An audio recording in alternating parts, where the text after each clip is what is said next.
selon les termes de l'article 35 de la Constitution. Le gouvernement dispose de 3 jours pour informer le Parlement d'une intervention de l'armée à l'étranger. La France a mené, dans la nuit du vendredi 13 au samedi 14 avril, des frappes en Syrie, conjointement avec les États-Unis et le Royaume-Uni. Une opération organisée sans preuve, sans mandat de l'ONU et contre elle, sans accord européen et sans vote du Parlement français, dénonce par exemple Jean-Luc Mélenchon sur Twitter. Aucun mandat de l'ONU, le Parlement français non informé, des preuves que nous attendons toujours. Macron méprise la représentation nationale, réagit pour sa part la députée LR Valérie Boyer. Frappe occidentale en Syrie. Suivez les analyses et les réactions dans notre direct. Emmanuel Macron avait-il le droit d'engager l'armée française dans cette opération sans l'autorisation du Parlement, et sans même l'en avoir informé? Pour le savoir, il faut lire l'article 35 de la Constitution.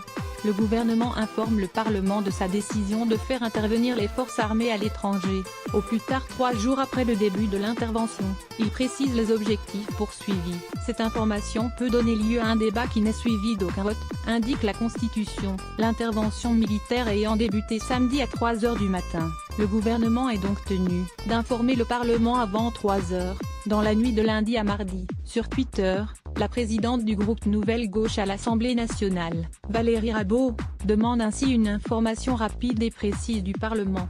Frappe en Syrie, nous demandons au @gouvernement.fr le respect de l'article 35 de notre Constitution avec une information précise et rapide du Parlement. cc @fdrj @socialistesans. Valérie Rabault @Valérie Rabault, 14 avril 2018. Dans le communiqué envoyé samedi matin par l'Élysée, le chef de l'État assure que conformément à l'article 35, alinéa 2, de la Constitution, le Parlement sera informé et un débat parlementaire sera organisé, suite à cette décision d'intervention de nos forces armées à l'étranger. Le Premier ministre, Édouard Philippe, a par ailleurs informé dans la nuit les présidents de l'Assemblée nationale et du Sénat. Un débat aura donc bien lieu, vraisemblablement lundi, mais il ne sera suivi d'aucun vote. En effet, l'autorisation du Parlement n'est nécessaire que pour prolonger une intervention dont la durée excéderait 4 mois. Ces dernières années, le Parlement a ainsi été amené à autoriser la prolongation d'opérations en Afghanistan, en Libye,